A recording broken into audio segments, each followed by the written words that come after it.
This is Recovery Radio, the first radio show in Rhode Island to offer useful information for the purpose of helping men and women suffering from alcohol, drug, and other addictions. Recovery Radio's goal is to raise awareness about the services and organizations available in the state dedicated to improving the outcome of those with addictions. Recovery Radio, hosted by John Tassoni and presented by Phoenix Houses of New England.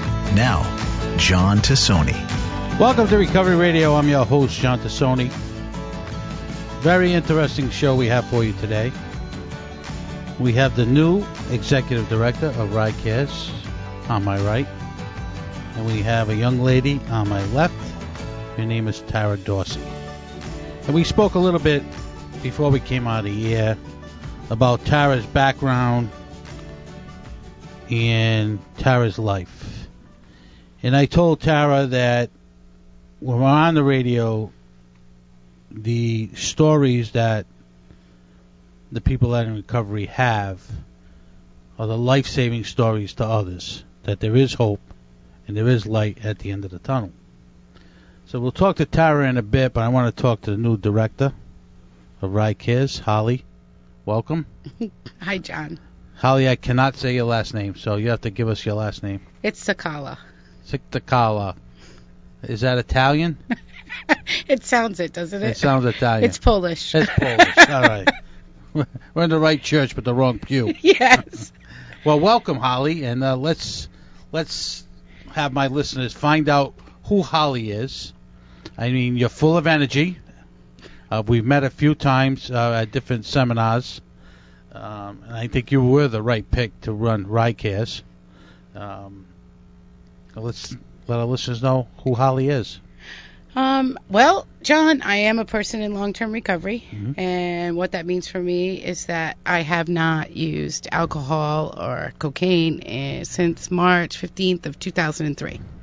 So I got a little bit of recovery time, and that's a lot of time. Yeah, a little bit. Not a little, it's a lot.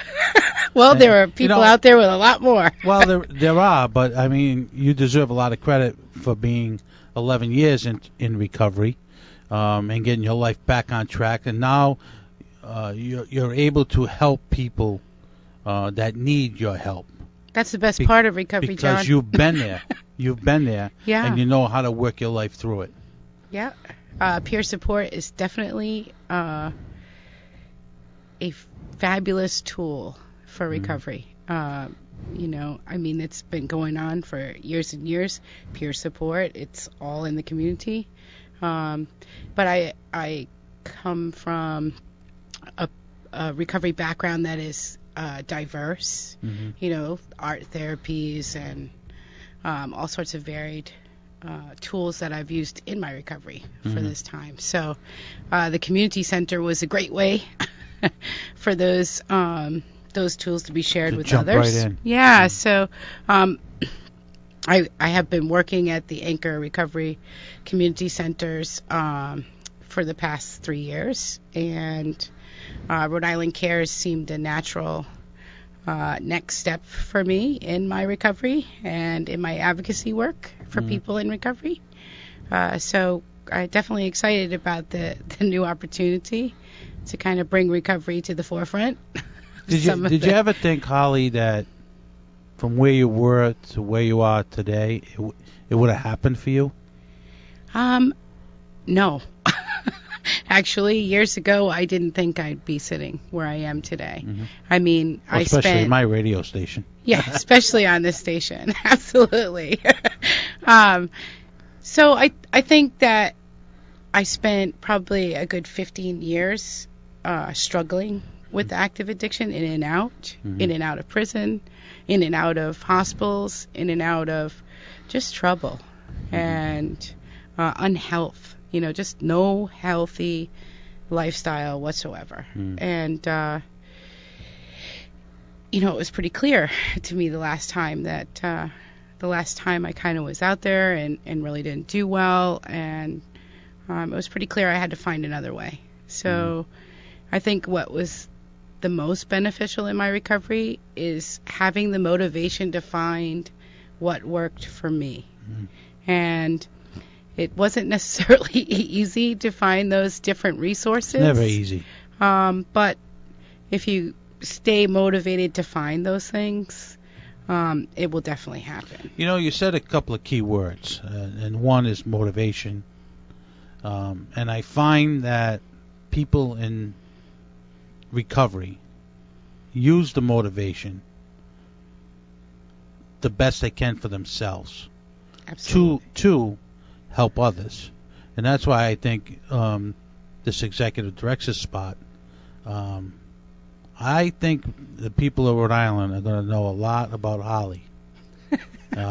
Once you get your feet planted on the ground and you start working your magic with RICARES and knowing, you know, you with the personality that you have, that you're going to bring recovery to the forefront. Right now, we have a couple of spokespeople who do that. Jim Gillen, Tommy Cordia. But I think you're right in the background. You're rounding second base right now. Well, I've been taught by some of the best. Some of the best. Yeah. I've been taught by some of the best. So tell me what your plans are for RICARES now that you're the new executive director. Well, some of the plans are to continue the efforts, the advocacy efforts, to be active at the State House, obviously, and to really kind of bring Rhode Island the recovery rally that we love to see every year, to make sure that event really does showcase that recovery is reality, that people can and do recover. And the rally is really the primary focus right now, but we've also got a gubernatorial candidates forum coming up on the 22nd of August. So we definitely... Where is that? It's right at Anchor Recovery Community Center, right in the heart of the recovery community. So it's pretty fantastic. We did have 3 candidates confirmed so far. So No, who's confirmed? Pell, Tavares, and Block have confirmed. So Okay. That's going to be from 6 to 7:30. Right at the Anchor Recovery Community Center. And I'm definitely looking forward to that. We're still waiting on the other confirmations, so never know. Hey, half a house is better than no house. That's true. You got the top ones there, so. That's true. So, any internal changes that you may do at RICARES, or you want to see how it goes right now before you make any changes in that facility? I don't think change is what we need. I think we just need reinforcements. Okay. So basically, we're kind of... That's a good point. Yeah, I don't think change is what Rhode Island Cares needs. I just think we need reinforcements and really to get the word out there about recovery and some of the benefits that people in recovery can reap from advocating for others. I mean, you can't keep it if you don't give it away. Right, exactly. That's our attitude. No, you're right. Yeah. More people in the recovery community that come out to support the advocacy efforts, the better we are. And that's why I think this show is very important, because, and we'll get to Tara in a second, that people don't realize that there is light at the end of the tunnel. When you're at a bad way, and Right. you guys would know better than I, you don't think you have a shot. That's correct. You think that the end is near and you're just using, drinking, you're having a good old time, and then all of a sudden it's like an 18-wheeler going down the hill that pulls that air brake, and everything comes to an end. But there is light at the tunnel. You can turn your life on. I've had the opportunity to see so many people do so many great things in their recovery. I mean, it's really a wonderful place to be. I can't imagine life without my recovery. Well, I give you a lot of credit. Someone who has been going through the ringer. Yeah. I'll use that word. Drinking, drugging, prison. Now it's college and health and now the gym. Executive director. Go figure. The gym. Who yeah. knew? Who knew? Who knew? We're going to take a quick break, then we'll come back and talk to Tara. You're listening to Recovery Radio. I'm your host, John Tassoni. We'll be right back. If you or someone you love is struggling with substance abuse, call 1-800-DRUG-HELP. That's 1-800-378-4435. Phoenix House, a national nonprofit leader in the treatment of addiction, co-occurring disorders, and recovery, provides a full continuum of care from detoxification, residential treatment, outpatient services, and recovery housing for adult men and women, to residential treatment, education, outpatient care for teens. At Phoenix House, our caring, highly professional staff is committed to help you achieve a better way of life through recovery. Major insurance plans and credit cards are accepted, and a sliding fee scale is available. So give us a call at 1-800-DRUG-HELP. That's 1-800-378-4435, or go on the web to see us at phoenixhouse.org. Turn your life around at Phoenix House at 1-800-DRUG-HELP, accredited by the CARF, a national standard of excellence. This is Recovery Radio with John Tassoni, improving the outcome of those with addictions. AM 790, Talkin' Business. Welcome back to Recovery Radio. I'm your host, John Tassoni. My next guest is Miss Tara Dorsey. What a story Miss Dorsey has to tell, and she's going to tell it right here on Recovery Radio. Welcome. Hi, John. So, Miss Dorsey, let's start from page 1. I know you got a lot of pages in this book, so we're going to start from page 1. So tell me, how did you get involved with drugs and alcohol? I first tried alcohol and drugs when I was 11 years old. One of my older cousins gave me a beer and a blunt. I was 11. What I liked most about it, though, wasn't so much the drunkenness. It was the acceptance and the cool and, to be around the older people. And how old was your cousin? She was 19. She was 19. You were 11. I was 11, and it was her and her friends, and I guess it was cool to give her kid alcohol and drugs. And as time went on, I got to hang with them and even sell drugs. Sell drugs for some money? For some money. Buy drugs for yourself? Well, no, I was 11 years old when I sold drugs. Mm-hmm. So I didn't know. I didn't actually try drugs themselves and the heroin and things until I got in my 20s. Mm-hmm. And that's when my disease progressed. But I'll tell you the story. Let's hear the story. Okay.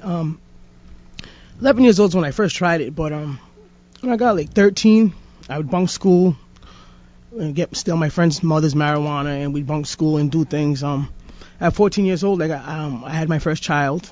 I got pregnant at 14.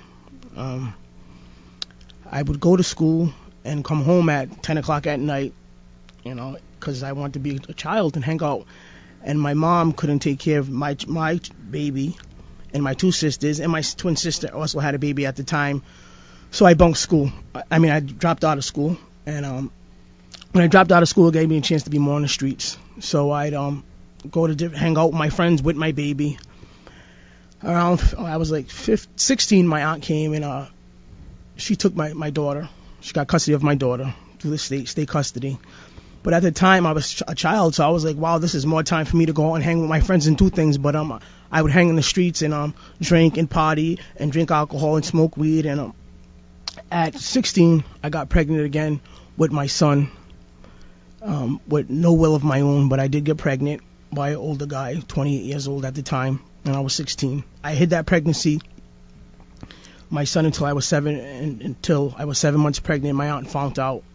My aunt came along and she took custody of my son also.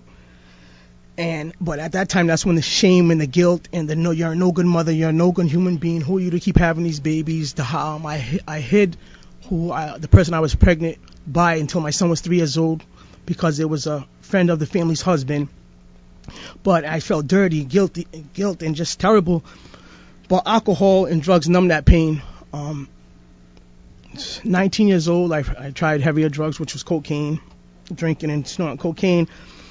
And 22 years old, my twin sister's boyfriend introduced me and my twin sister, into heroin.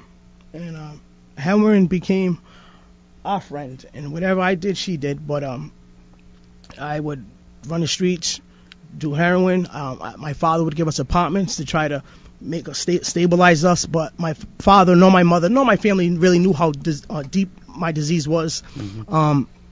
I would have to leave my father's apartment because of the people coming in and out. I was homeless. I was sleeping in cemeteries. I could go home to my mother. She would let me go home, but I didn't want to bring that into our house with my sisters and things. 18 years old, I started my prison. Started going to prison for alcohol-induced crimes, fighting, drinking, fighting, trying to be the tough girl. 24 years old, that's when I really really my disease took off. I lost my twin sister, my identical twin sister. She got murdered. She got stabbed 128 times. And with that, I tried to hold it together for 2002 to 2004. I would get on methadone. I would, try to be stable. And I did all right. But inside, what I was dealing with internally, nobody really knew. I didn't tell anybody. 2006, I had a breakdown. And I dropped my kids with me. I dropped my kids off back to my aunt. And I went and I robbed a gas station. But when I robbed a gas station, I was thinking maybe somebody would kill me, or I'd go to prison. That was that easy part. Well, I didn't. The first store didn't kill me, or I didn't get arrested. So I went back and did it again. I got arrested. I went to prison. I got sentenced to life with 12 to serve. When I got inside the prison, I took me with me. I started drinking in prison. I would make my own alcohol. I would get my own drugs brought inside the prison. This is 6 months into my 12-year bid, and I overdosed. And when I overdosed, I woke up. I was kind of mad. I didn't overdose on purpose, but when I woke up, I was mad. I didn't want to be here. Why didn't God take me? I went to segregation. Segregation is when you're in a room by yourself for 23 hours a day. So I was in that room 23 hours a day for 187 days. But in that time, I used to watch people go crazy across away from me, and I was still sane. And I said, well, I don't want to be like this. I want to change. So I'd go back to I went back into population after 187 days, and I made a commitment to myself to change. At the time, I didn't know I was recovering. There's recovery. Right. Recovery is what I was doing, because I always thought there was one way to recovery, which was AA and NA. But I was recovering. I would go to Bible study. They had classes called boundary classes. I would talk to people who are trying to do the right thing. I would engage with mentors like the chaplain, and I would even talk to COs. People would pick on me or crack on me, but I knew I wanted better for myself. I went home. The parole board had mercy on me. I served 5.5 years out of the 12 years. I went home. I did good for a while. I would get small jobs, construction jobs, or jobs with my father, and I went to school for installation and weatherization. I picked up again. I started using drugs again, and then I stopped. But I went back to prison for driving without a license on parole. It's not a criminal charge, but it's a parole violation. Mm-hmm. When I went back, I had to turn myself into the prison. I mean, that was one of the hottest things I ever done, but I knew it was the right thing to do. And I knocked on the prison door and asked them to let me in. But when I went inside there, I was just torn up. My mother had just died. I just left her funeral the day before that. And I thought there was not going to be any light. And I was sad and I was depressed, but I had to shake it off. And I said, Tara, you came this far. You can't give up now. They sent me to minimum security. And then when minimum security, Holly Sakala and Jim Gillen came in and they brought us Dry Dock. Dry Dock is a community center inside the prison where we meet Tuesdays and Thursdays for a couple hours. Our community center, we would do things like our own talent shows. We learn about the disease of addiction, poetry, movies, and we also got a chance to become a recovery coach. We had Recovery Coach 101, and I was like, wow, we get to have recovery coach in here. I can be a recovery coach. So I took the recovery coach class, and I took it seriously. And I would help my peers. And when I say peer-to-peer support, because we do have counselors and teachers and things on the wing where we live, but we spend the most time with each other. We'll tell each other's story before anybody else. So I would sit with my peers. I call them my sisters, actually. And we'd sit there and I'd talk to them and let them understand the disease of addiction. Some just want to cry, some just want to talk, some just give them understanding. I'd actually sit with a book and teach them, or just listen. I know a lot of women, with the help of peer-to-peer support with myself, has left prison and made the decision to go to sober housing or to inpatient programs. And I see them now, and they come to Anchor now, and they say, Tara, thanks for the help that you've given me. Thanks for the outlook that you've given me. And it just touches me. Now I know I have a purpose. So I left prison after this year, and I went to Anchor. Holly told me I got out on a Wednesday. She said, "Oh, I'll see you Monday." I said, "Oh, no, you'll see me tomorrow." And I've been out since June, and I go to Anchor every single day. I recovery coach. I now carry my own support groups called Homecomers group, from prison to positivity, from 11 to 12 Tuesdays and Thursdays, and I help men and women who are coming out of prison. Tuesdays group is just a regular peer-to-peer support group. On Thursdays we have a group where it's an 8-week course, and after the 8 weeks they're able to get a certificate of completion, whether it could be for their POs, probation officers and parole officers, to show them the progress that they're doing on the outside. Some women also need it for the DCF workers to show them what they're doing. In the group, Thursday's group, we have things like embracing the transition from prison to home, let them understand the disease of addiction, anger and decisions. There's different classes each week, and that's what I'm doing now. And behind Rye Kids and Holly, and at the point, it's just to have somebody believe in me and tell them they believe in me and see me for who I am and what I'm becoming is a big thing in recovery, and I just thank them for that. We're going to talk to you when we come back, because we got to pay the bills. You're listening to Recovery Radio. I'm your host, Sean Tassoni. We'll be right back.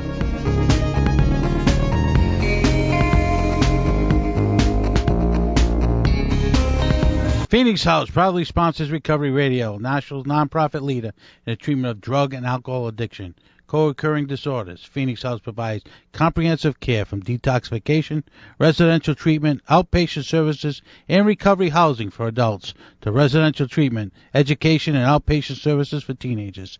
At Phoenix House, our highly caring staff will achieve a better way of life through recovery. From detoxification and devastated addictions, and major insurance plans and credit cards are accepted. And call us at 1-800-DRUG-HELP. That's 1-800-378-4435. Or go online to visit us at phoenixhouse.org. Take your first step to the path to recovery today at 1-800-DRUG-HELP. Phoenix House of New England, accredited by the CARF, a national standard of excellence. AM 790 Talk and Business. This is Recovery Radio with John Tassoni. Welcome back to Recovery Radio. I'm your host, Sean Tassoni. If you listened to the last segment, we've been talking to Tara Dorsey. Quite a story for a young lady. So, Tara, I have a couple of questions that, after your 15-minute tell-all book, when you were in prison, in the ladies' division, how many other ladies are in there for substance abuse issues? The statistics say 85%, but from experience, I had 95%. Were you a leader when you were in there? Yes, I say yes. And a lot of people looked up to you. When in fact you made the transition in your mind to be a better person, to get out of there, get parole, to move your life forward. When you go back into the prison, which I'm assuming that you do, to have talks with the people, is that accurate? I'm not. We're trying to work that out right now, Holly and myself. Okay. But I will be hosting the recovery rally for the women's at the women's prison. Mm-hmm. All right. So you're on the outside. You're on the outside now, and you're having talks with different groups. What are some of the questions that they ask you? Is it mostly how you got your life back on track, how you became a leader rather than a follower? Is it both men and women? The group was going to be for women only, but men go through the same thing, and I can handle a bunch. And I can handle a bunch of guys at one time. I know you can. But a lot of them that come, they know me, but when they ask how and why, I just tell them I want it. I want it more than I want air. I want to live more than I want to die. And if like a person underwater that wants breath, that's how I'm living today. You have a lot in your past. Unfortunately, with your sister and your mom, do they drive you every day? That it's the core of my motivation. My mother died from the disease of alcoholism. Really? Yeah. After my sister passed away, she drank. She didn't know no other way. You know, And yes, I think about my mother and my sister every day when I wake up. Mm-hmm. When I'm walking to Anchor, that's what I think about. Mm-hmm. Now, not many people know this, but I know this because you're in the studio. You have a bracelet on. Yes. How long will you have to have the bracelet on? For a year. 1 year? Yes. Okay. And then that comes off, and then... That comes off. My bracelet, I like to talk about the bracelet. A lot of people say, oh, you wear shorts with that bracelet, or, I say, oh, you're not ashamed of it. I'm not ashamed. It's not who I am. This bracelet's not who I am. It's not who I was. It's something that's going on in my life right now. And actually, I use this bracelet to tell my story sometime, or I use this bracelet to tell people about recovery, or, so I'm not ashamed of this bracelet. It's just something that's going on right now. You know what? And that really burns me about the ashamed part of it, because even with the homeless people, as we talked off the air, I did a lot of work with the homeless. There's a stigma attached to being involved with alcohol or drugs and to be homeless. You know what? Damn it.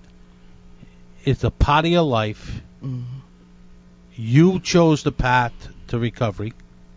There may be many people that don't choose that path. Many people may not want to live. But you, on the other hand, made a decision to thrive, to motivate, to help others, and I give you a lot of credit for that. I also made the decision, the core decision, not to play victim or be a victim. Mm-hmm. I choose to be a survivor, and help other people survive. Life is about the stigma and things, but life is about change. Life is constantly, it's going to change, either good or bad. I want to be on the good side. Yes, I have this bracelet. It's part of my journey, I always look at it, and even being in politics for the number of years that I was in, everybody's here for a purpose. Was my purpose just to put 12 years in the Senate and do good things for both the animals and people and stuff? Maybe. But I won't know that until I get to my final journey. But people do what they do because they want to make themselves better and to contribute. Yes. And someone as your stature, and I knew as soon as you walked in that door, I knew your name, but I didn't know Tara Dorsey. Yes. But now that I know Tara Dorsey, you're a born leader. Thank you. You're not a follower. No, but you know what a good leader does? I am a good leader, and a good leader creates more leaders. And opportunities. Right. I have a lot of people, that do follow me and they look up to me, but I want them to be leaders themselves, and that's... And it's tough. It's tough when you're at that point where it's either sink or swim, and you decided to swim. Because if you decided to sink, you wouldn't be here. That's right. A lot of things happen in people's backgrounds that they don't want to talk about. But I give you a lot of credit to come on this show and talk about your family, your past, and now the future. Because there's not a lot of people that would walk through that door as we sit here today and tell me a 15-minute dissertation on your life, which is incredible to me. Someone like you should write a book of inspiration for others. Yes. And you need to keep telling your story. Yes. Because people will thrive from that story. Yes.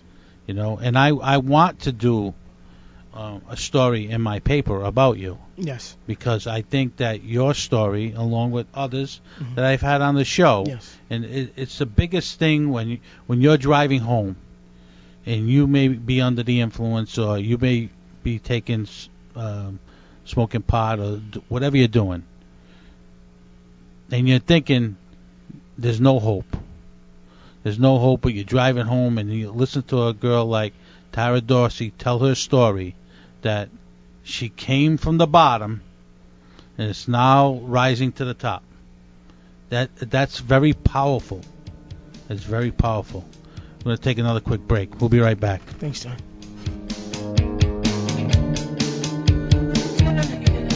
This is Recovery Radio. This is John Tassoni on AM 790 Talk and Business. Welcome back to Recovery Radio. I'm your host, Sean Tassoni. We've been talking to Tara Dorsey and Holly.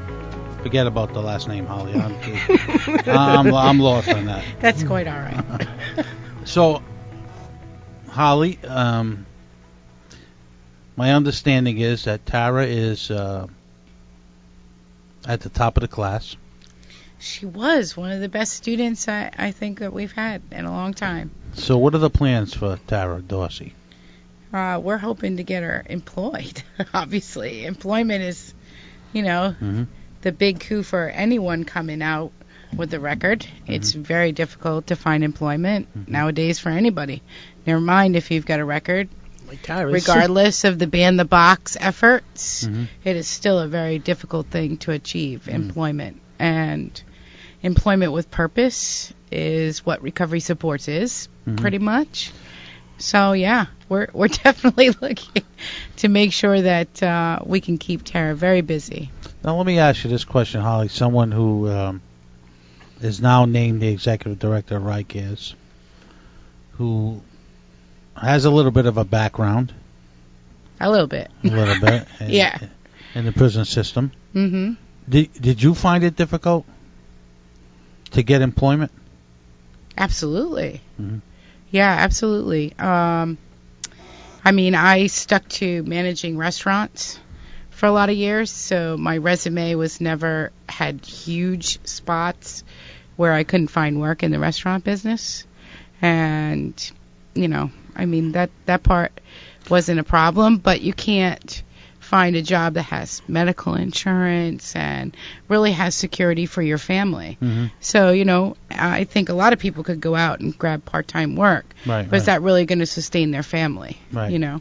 So how did you get from being a restaurant worker, server, I don't know what you did at the restaurant. Yeah, there wasn't anything I didn't do at the restaurant. To executive director of RICARES?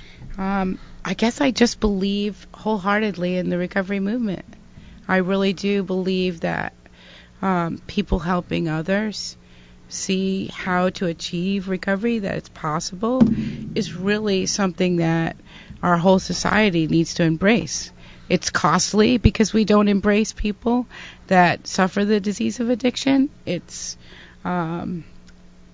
really does break down the communities, because we're quiet about it. We don't talk about it. And people don't reach out for help because they're worried about the stigma and the shame that comes to mind. And I think I just wholeheartedly believe that if people come out and talk about it, that it's okay, that there are solutions. There are various tools that you can use to achieve those healthy goals. Right. That's really what brought me to where I am. Plus, the open book thing doesn't hurt. Well, it's got to be difficult to open up that book. It is. From both of you. Yes. From what you two people have gone through. Yes. When you go into a interview or have a conversation with a group of people, it's got to be most difficult to say. But I give you a lot of credit. Don't get me wrong. I give you both a lot of credit. From what you told me today, Tara. Yes. For you to go in front of a group of people and tell your story, it's phenomenal. You may not think it is. You may think it's just another conversation. Yes. But from my perspective and my background, it is certainly phenomenal that you can go and bare your soul on other people.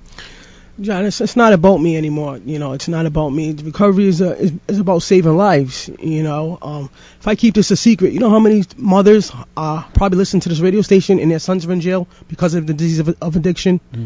This can't be a secret anymore. This is hitting all different societies, all different races. It's imprisoning all different races, all different low income, rich people. Their kids are in prison. Doctors, lawyers. This is not a secret anymore. How many doctors, lawyers, and kids are in jail right now? You know what I mean? So I'm one of the ones who are willing to talk about it. But like I said, it's about saving lives. It's not about me anymore. I'll tell you, it's a story that is told that a lot of people will give you a lot of credit from soup to nuts on what you did starting at 11 until you're 36 now. 36 now, and just from what you did from 11 to 36, some people don't get that until they're 80. Yes, true. The stuff that you have done, Yes. the stuff that you have worked on, the stuff that, and I know someday we're going to be reading about Tara Dorsey, and we're going to be reading about you being an executive, whether it'll be at I'll take Right Holly's Cares, place take Holly's place when she's done. Providence Center, Phoenix House. Someone with your experience and your background Yes. is a mentor to people now, Yes. and you have to go down that road Yes. and never look back. And take this mess of mine and turn it into a message. You're right, because when people actually sit down, and whoever may listen to this show on the podcast, Yes. and the story that you told here today, it's just unbelievable that you're even sitting here today. True. You For a know? purpose. There's a plan and a purpose. Plan and a purpose. So, Holly, we got the rally coming up We do. in September. September 13th. Lucky 2 o'clock. 13. 2 Yes, o'clock, Lucky 13th. at the same place. Absolutely. Roger Williams Veterans Memorial Park, Mhm. downtown. And what do we got planned? We You're on the have- planning committee, right? Yes, Okay. I am, of Hurry up, course. quick. We have got tons of stuff planned. Everything from kids' activities to fabulous entertainment, the senders. Food. Food, fun, recovery. It's awesome. All right, great. Well, Tara, again, thank you so much for coming Thank on you, the John. show No today. problem.